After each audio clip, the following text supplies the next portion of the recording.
meletus bukanlah suatu hal yang asing bagi masyarakat Indonesia.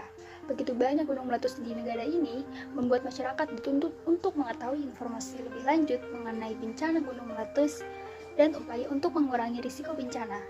Berikut, rekan-rekan saya akan menjelaskan mengenai informasi bencana alam gunung meletus serta mitigasi dan kaitannya dengan gizi pangan darurat.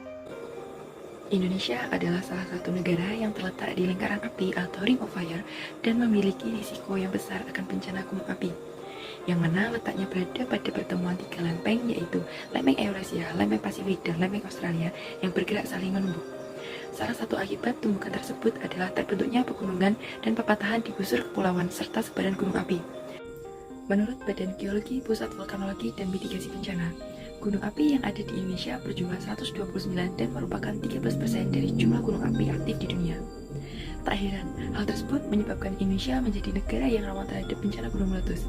Penyebab meletusnya gunung api yaitu adanya pancaran magma dari dalam bumi yang beresonansi dengan arus konveksi panas, serta proses tektonik dari pergerakan dan pembentukan lempeng atau kulit bumi. Kemudian adanya akumulasi tekanan dan temperatur dari fluida magma menimbulkan pelepasan energi. Salah satu contoh gunung meletus yang pernah terjadi di Indonesia adalah letusan Gunung Merapi, yang berada di 25 km utara kota Yogyakarta. Gunung Merapi kembali bererupsi pada bulan November 2010 dan menjadi letusan terbesar sejak 1872. Pada setiap kali letusan dari kepunden dikeluarkan jutaan meter kubik material panas berupa lava yang terdiri dari batu, kerikil, pasir, dan abu dengan suhu berkisaran 900 derajat Celcius yang meluncur dengan kecepatan tinggi. Jarak terjauh yang pernah ditempuh awan panas tercatat 13 km pada tahun 1972 dan 14 km pada tahun 2010 dari puncak, dan mempunyai kecepatan berkisar 60 km per jam. Dampak primer yang ditimbulkan dari erupsi Gunung Merapi yaitu korban jiwa berjumlah 386 orang meninggal dan 350.000 orang dievakuasi pada saat terjadinya letusan.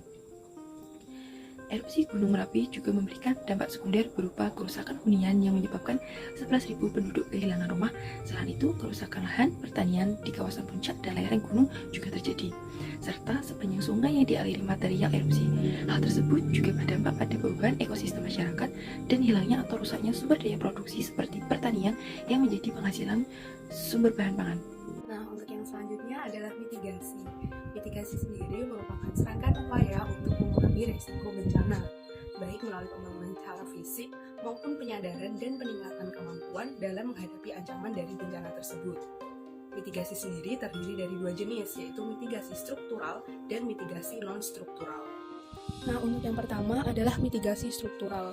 Mitigasi struktural didefinisikan sebagai usaha pengurangan risiko yang dilakukan melalui pembangunan atau perubahan fisik melalui penerapan solusi yang dirancang. Nah, upaya penanggulangan bencana melalui mitigasi yang bersifat struktural meliputi: untuk yang pertama, adanya perencanaan lokasi pemanfaatan lahan untuk kegiatan penting harus jauh atau di luar dari kawasan rawan bencana gunung api. Kemudian yang kedua, adanya penerapan desain bangunan yang tahan terhadap tambahan beban akibat abu gunung api.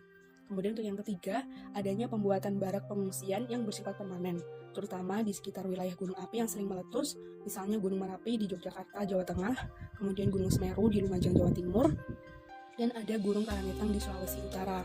Kemudian untuk yang keempat, adanya pembuatan tempat penampungan yang kuat dan tahan api untuk kondisi kedaruratan.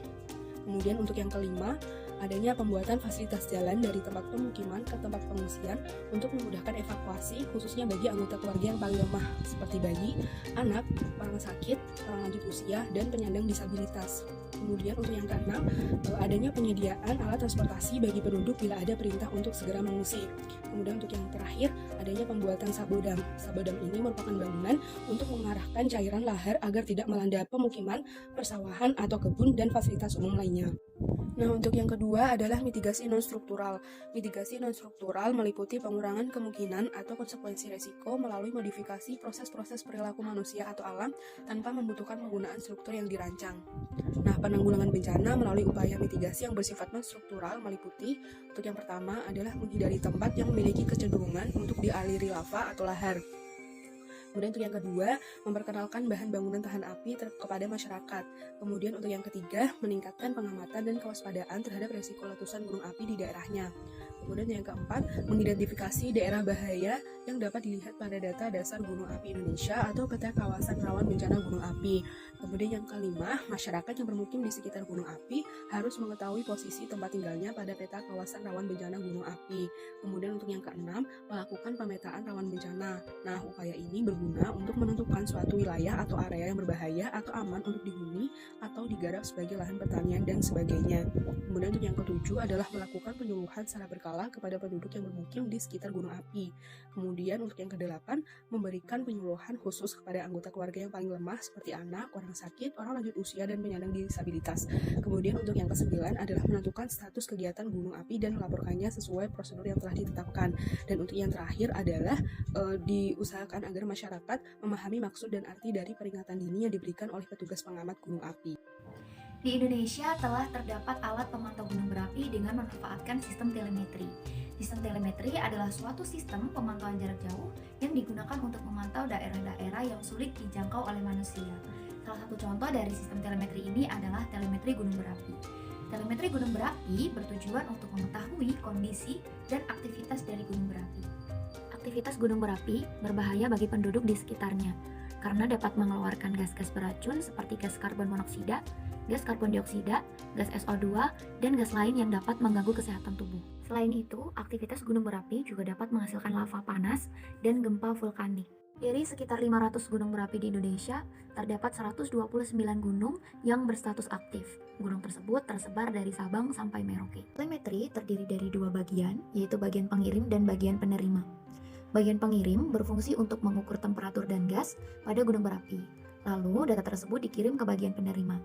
Bagian penerima menerima data dan menampilkannya di personal komputer atau PC.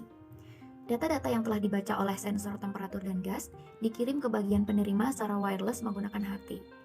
Sebelum data diterima oleh HT, data terlebih dahulu dimodulasi menjadi data analog karena HT tidak dapat langsung mengirimkan data digital.